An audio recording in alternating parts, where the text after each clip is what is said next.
and watch for a little bit. This is Troy Pasola with Now with Troy with another Workflow Wednesday. And today, April 27th, end of April, how we got here already, I have no idea. But it's been going really well. I hope this year has been off to just an awesome start for you. Today, I get to be joined by a team up in Canada. Thirdera, as we continue to grow and expand, our goal is not only cover the platform well, but to cover the globe well. And so with that, let me introduce my two guests today. With me today, I have Arpit, Saini. Hi, Arpit. Hey, Troy. Tell me a little bit about your role here at Thirdera. Yeah, so hello, everyone. My name is Arpit Saini. I'm leading the PMO and the BPMO team out here in Canada. So my team comprises of the business analysts, business process consultants, and the engagement managers. So people in my team are responsible for all the organization that comes along with managing a project. So managing the project kickoff, managing the costs, budget, resource, KPIs, setting up the workshops, running the workshops, capturing requirements. So everything that has to do with the organization and management of the project end to end. Yeah, just a little bit, right? Just a little bit of a lift. Yeah. Awesome. We also have with Mandeep Ball. Mandeep, say hello. Hi, Troy. Hi, Arpit. Yeah, I'm Mandeep Bal. I am the Associate Director here at Thirdera.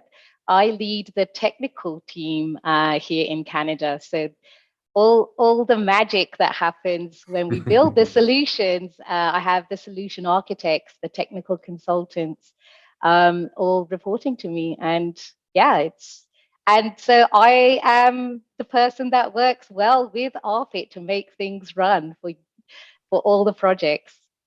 Right. Awesome. I'm so thankful that you two jumped on this Workflow Wednesday with me. One of the things that I wanted us to really be able to talk about is, as clients look at ServiceNow, it is so massive and can have such a transformational impact on the organization. As they say right now, it can become that control tower for the enterprise. As clients look at that, they need to, and often do, work with partners like Thirdera. And so one of the things that we get to explore and talk it through is, what does it look like to really bring your A game to project delivery? And so, Mandeep, I don't know if you want to kind of kick us off with, after that first angst, it's like on both sides, the client and partner have agreed, yeah, we're going to do this work together. Yeah, no, Troy. I mean, yeah, it's a huge thing, right? I mean, even for the client, maybe they're stepping into something new, or they're already well into ServiceNow and they need to explore other avenues. And that's where we really come in. I mean, this is not going to be a end-to-end, this is the recipe cookbook for you as to, best way to do this. But from our learnings and what we found, especially in ServiceNow projects, and how we can really help, get you to the business value that you want out of ServiceNow. I mean, one of the key areas is our sales and delivery team. Like, sales can't live in silo, right? Just going out there. It's a partnership within here at Thirdera that really brings out what are the business outcomes we're trying to achieve. What is it that we're trying to do for you in your ServiceNow space? And really we're working at the hip, sales and delivery here, to get that together so we can bring that to the client to say, okay, this is what we foresee, this is what we anticipate, and how we can bring that team together from a resourcing perspective. Troy, you might come to me and be, Mandeep, there's a client who needs this, and this. What does that mean? What kind of technical skill set do we need there? Let's have that conversation. So then, the client's happy, they understand who's coming to the table when we do those kickoffs and so forth. And it's about balance, of course. Yeah, so let me ask you this way. One of the things that we see as we continue to communicate, there's a period, there's a number of weeks that are in between. Yes, we all around the table, we agree this is good work to do, and there's weeks before that kickoff. Yeah. And so the snarky way to put it is, so we're not just sitting around waiting. right? No, not at all. Like we're working in the background. We're getting the right people together. We're building that right team, that like that skill set. And what's great, we also have that flexible option as well. Even prior to signing, let's say, a statement of work, we can bring those other options up in terms of we have the capability from onshore or offshore resources that we can leverage. What works for you? How can we benefit your? At the end of the day, we all know there's finite time and budget, right? When we need to accommodate anything. So we have that flexibility here where we have a global team. We can leverage that, whether it be, do we need a balance of thought leadership from onshore plus technical consultants offshore, or vice versa. I mean, we have that opportunity to really have that, like you said, Troy, at that sales. A nice mix. Yeah, and engage myself and Arpit from the delivery to really set the team up for success. Yeah. Let me transition that a little bit. Arpit, I don't know if you were going to voice into that, but let's transition a little bit as we talk about building that team. We talk about some of the capabilities that we show up with. That leans into actually having the lights on for the project. Tell me a little bit about kind of your view of how delivery methodology shapes success for those projects. Yeah, for sure, Troy. So I think before we start off, with the specifics of how you have this conversation with the client, I just wanted to talk about some of the different methodologies that we all know about. So we have the traditional waterfall being used for multiple years. A lot of the clients have been using that. They're very comfortable with that. And then about 20-25 years ago is when Agile showed up to the world, and it showed everyone that there is another way to run and manage your projects, to run and manage your DevOps or internal development teams as well. Now, some of the things that we've learned, we've delivered projects using both waterfall and Agile methodologies, and they both have their pros and cons. But what we've learned based on all our experience so far is that the approach that best works is actually a combination of the two. And I know, Troy, you have a term for this, which is I think water agile is what you. I keep promoting the term, but I think it's fallen on deaf ears. I don't know, but I keep saying agifall. I don't know why it doesn't resonate. Maybe it just seems like we're falling on ourselves. It's not agifail, but it's agifall, and all it really means is looking for a way to say those two methodologies and the value that comes out of both of them can work well together. And I think from my perspective, more often than not, as organizations work together, that's still done in kind of an agile, very PMP, PMI based, initiate, plan, execute, close. We kind of know what that corporate engagement looks like, feels like waterfall. Yeah. But then as we get inside, there's a lot more back and forth of that real agile focus of how to identify sprints and user stories so that you really speed that implementation and engagement, right? Yeah, and it is exactly what you said, Troy. It's basically taking the best elements out of both methodologies and combining them together, and in a manner that it works for the client. The client feels comfortable with it. The project team on the partner side feels comfortable with it, and then everyone is working on the same page, and working towards achieving those outcomes. So the best thing I love about this hybrid methodology is that sometimes it's important for us to have those discussions and workshops with the clients up front. We want to make sure we've talked through everything they want to achieve out of this engagement. All the business requirements are captured up front. They're validated with the client. We have a proper sign off from the client. But then once the development starts, this is where we can start to now, bring in the best parts of the Agile methodology, which is the iterative approach, right? We don't have to develop all the captured business requirements in one go. Let's do 5 of them. Let's bring out the elements of Agile. Let's plan our sprints. Let's do our sprint planning. Let's do our user story point estimation, see how many stories fit in the first sprint. And then make sure at the end of each sprint, we're doing a demo with the customer so that they're seeing the product in action, and not right at the end, where it could be a case that we develop everything at once and then go back to the client at the end, and the client just tells us, hey, this is not exactly what I was looking for. And then at that time, you've spent a bunch of time, you've spent hours, you've spent like, everyone's productivity. So like, I think that's why the hybrid methodology is something like, that we are trying to push out to everyone. But at this time, I would also like to say that, like, obviously we have our own version of what works best. We have perspectives, like, on what works best from a waterfall perspective, what works best from an agile perspective, and what works best from a hybrid perspective. But it is very important to have that conversation upfront with the client as well. Like, let's run the waters, right? Like, let's see what are they comfortable with, what have they been used to so far, like if they have worked with other partners in the past, what sort of methodology that they use.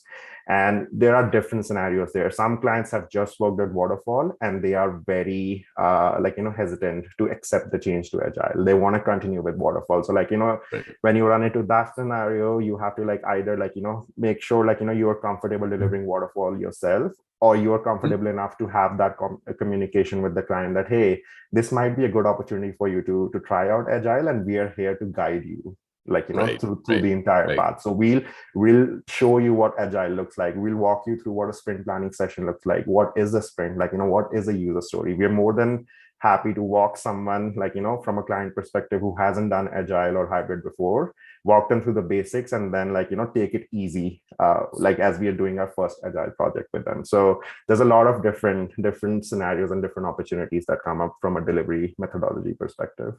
For sure. Yeah, then I'd just like to add, sorry, Troy, that I think to Arpit's point, we have the opportunity to help and coach the clients along the way, right? And we can adapt and be flexible in that approach. I'll give you a perfect example on a recent client. Actually, the business was building and re-engineering a whole brand new process.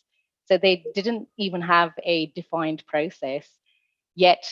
We came in and we really helped and partnered with them to understand what this process may look like and have that iterative approach, which really helped us to showcase the ServiceNow's capabilities as well, and how we can quickly address some of these requirements as you're building out your process.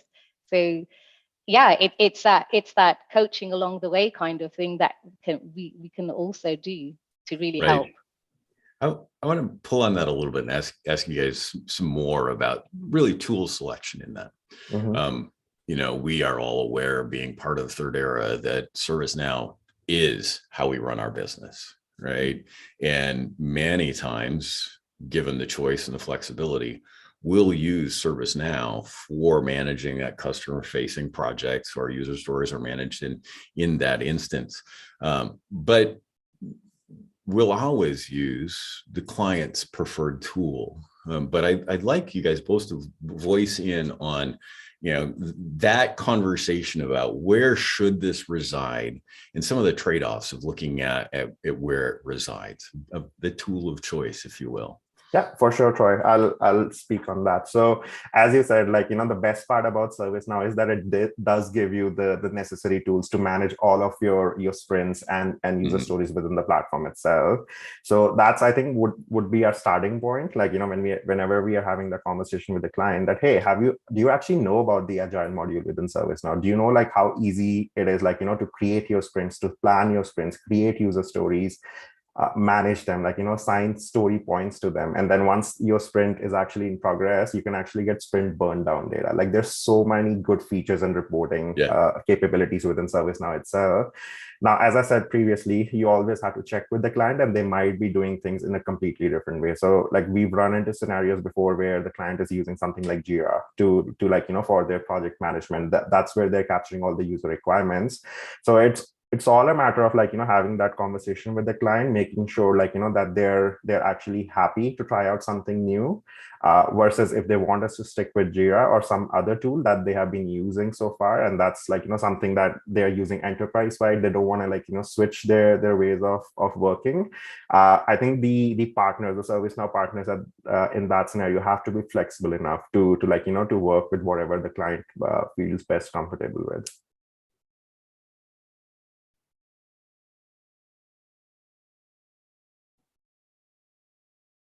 I was on mute. Mandeep, anything you'd add to that? You know, as you look at tools and kind of helping clients look at where those should reside in some of the trade-offs of where they might be. Yeah, I mean, from a trade-off perspective, like Arpit saying, I mean, we would love if everything, I mean, the benefit of having it in ServiceNow, of course, even for yourself as a client, is now you have all these project artifacts living within ServiceNow for yourself, and ongoing care and feeding, right? Ongoing care, exactly. So yeah. you have all of that. But if that's not the case, it really just then comes down to the flexible approach. And yes, there is trade-offs, but we're more than happy to just, you know, even if it's Excel spreadsheets going back and forth, it's fine, right? I mean, just as long as the key thing is just as long as there's the collaboration is there, and that's the most important thing. And we're a very visual world right now. So the whole iterative approach to be able to showcase, okay, this is the piece of work that we've just finished. We're going to show you the show and tell kind of thing. Right. Exactly. So then it really helps in them understanding, oh, okay, this piece is done now. Oh, great. Now we can now we can enhance it or move on. Exactly. So it just balance, and yeah, the flexibility. You beat me to the Excel comment. You know, I think it's funny, and I brought it up because, you know, on one hand, in all the work through the years that I've been involved with ServiceNow, as I work with clients, I'm like, show me where you've got a SharePoint list or Excel files going back and forth or emails going back and forth, and let's see if there's a better way, because I think there is. Yeah. But and so while that's a very common pattern and theme that we see ServiceNow stepping in to solve those workflow problems on a Workflow Wednesday, we've also lived in delivery where we're using those Excels back and forth to manage those user stories and those things. We can make it work, but it's where every time we go into a different client, where are they at in the maturity scale, and how do we meet them where they're at with those tools? But that I think connects to our next topic is we talk about working with them, really understanding their tools.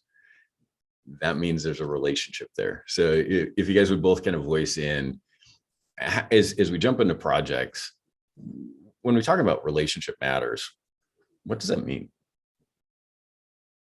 Yeah, no, I mean, it's a huge thing. I think this is where it comes down to really where you as a group and your soft skills come in. I mean, communication is key here. Mm-hmm. And communication is not just the meetings and so forth. It's an array of communication. It could be through you know, status reports, updates. I'm going to use some agile terms, scrums, stand-ups, any of those kind of things. Showbacks, you know, that's all forms of communication.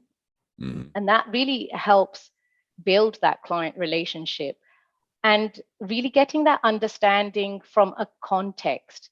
It's key as a project team coming in, throughout the project resources that are there, whether they be technical or non-technical, that what is the business outcomes and what is the context that we're trying to achieve here.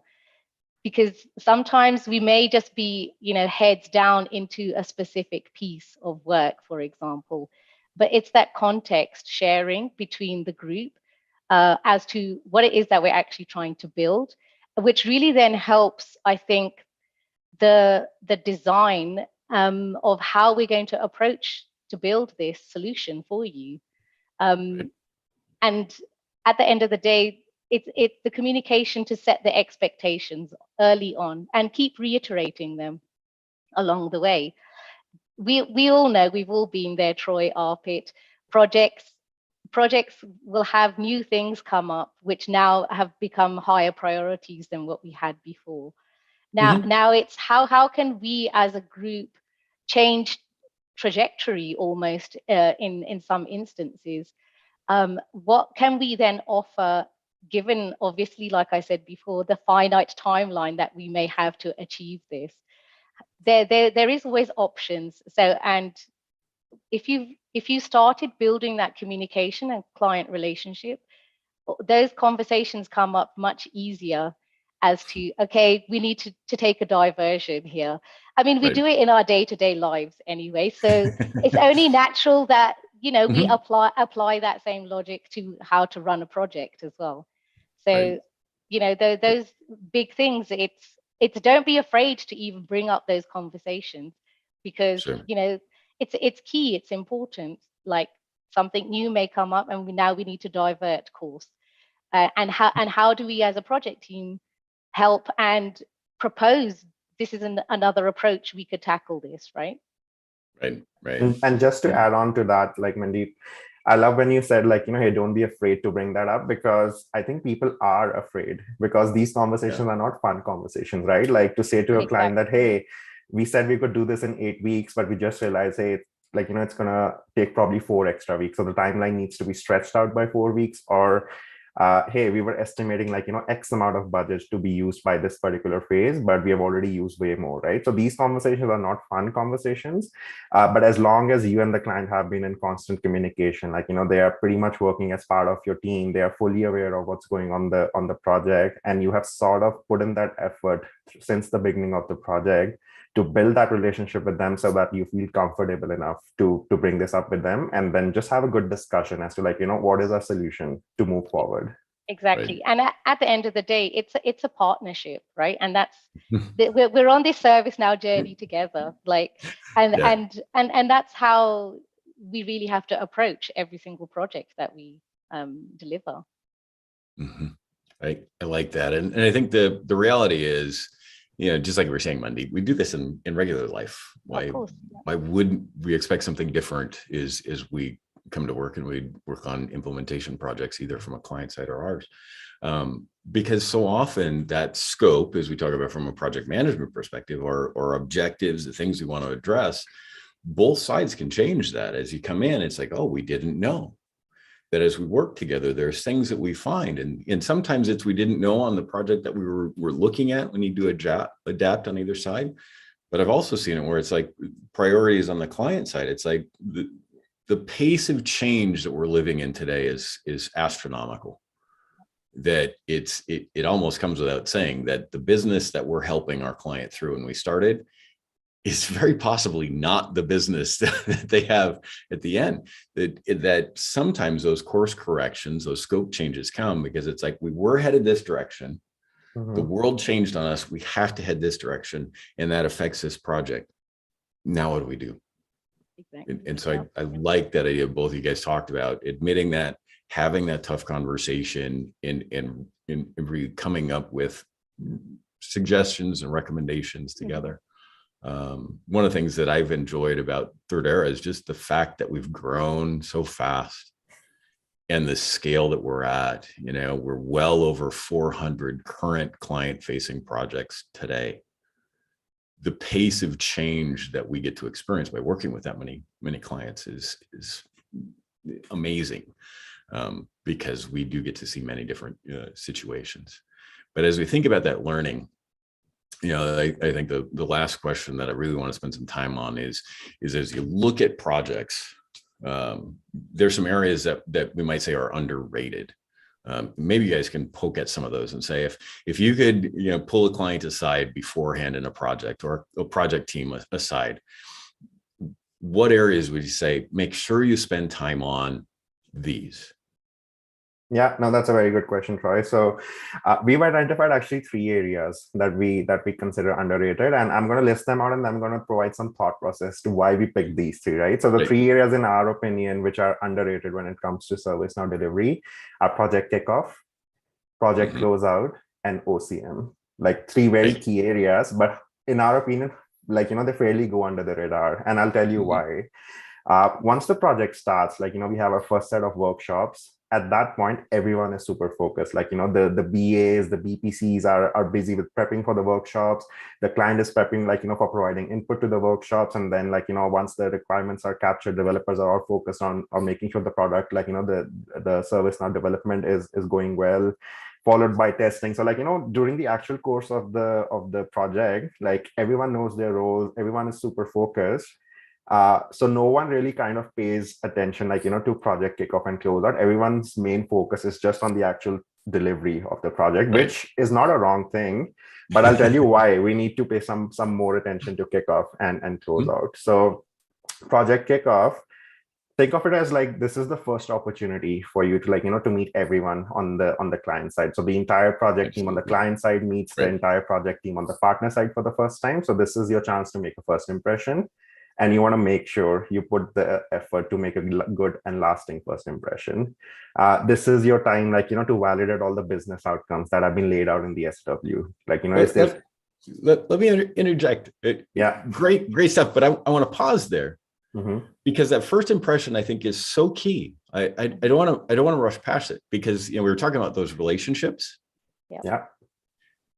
Projects are compressed and there's pressure on them. And I think that impression on both sides of the table at the kickoff is how you get to the point where you can have those relationships and build it. Exactly. And so sorry to interrupt your flow, but no, all good.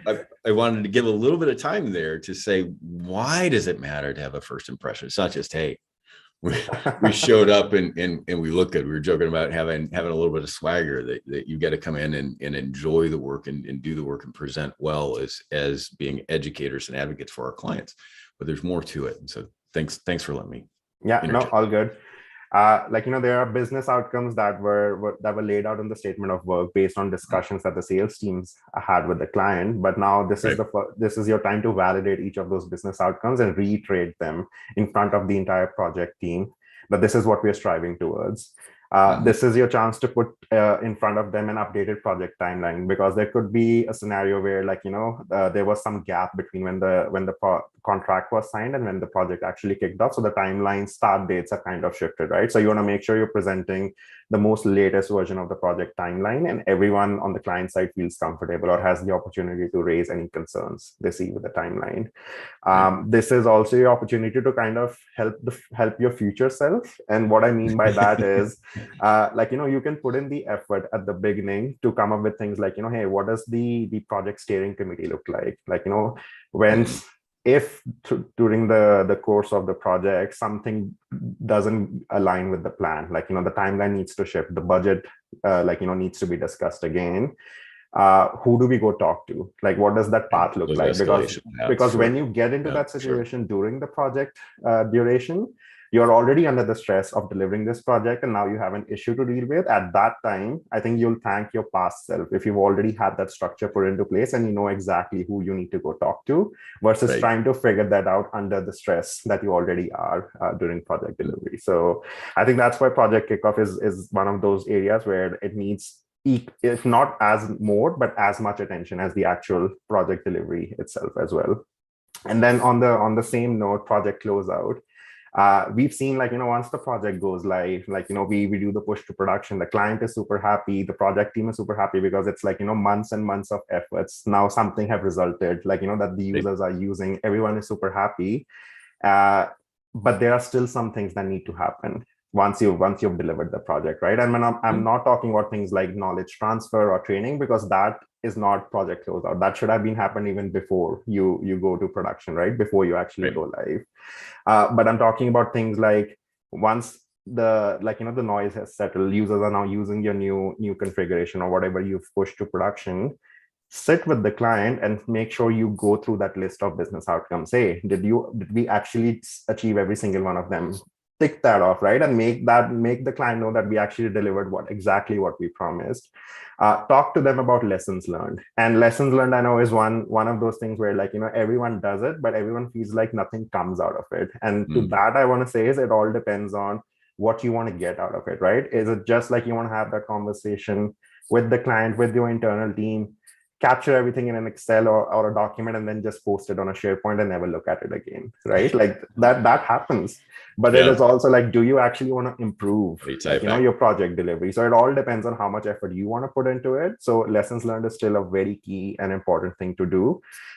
Next thing you want to chat with the client about is like, hey, so we just did this piece of work for you. Everything is in production. What's next?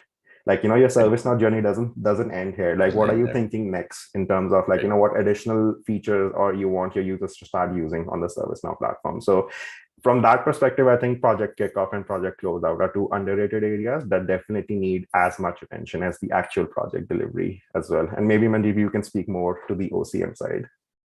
Yeah, no, I mean, that's a huge thing. And like you just touched upon it, knowledge transfer is also, it's not a bookend activity, right? It shouldn't be, it needs to be in conjunction, ongoing. It needs to be put in there. And OCM overall, there's change happening in the organization. So it's something that we should be thinking up front, even when we're talking from a statement of work perspective as an offering. How can we help you? It could be small things like videos, or it could be as vast as you need as an organization. If you don't have internal resources, we can definitely help you there as well in that whole piece. Completely. This has been a fun conversation. I appreciate time, Arpit and Mandeep, that you come together, and it's clear that this is a subject area that you guys are passionate about. For those that are watching, I'm easy to find on LinkedIn, and Mandeep and Arpit are here. If you've got questions about what a project engagement would look like with Thirdera to help your team get more out of ServiceNow, reach out to any of us, and let's have that conversation and explore what an A game in project delivery would look like with your organization.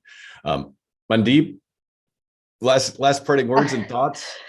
Last thing I want to just wrap up. I know it's a bit of a cliche. In the world of real estate, we always say the key thing is location, location, location. I would say in this whole space, it's communication, communication, communication. Absolutely. Yeah. Very, very true. Communicate, communicate, communicate. And then when you're done, communicate some more.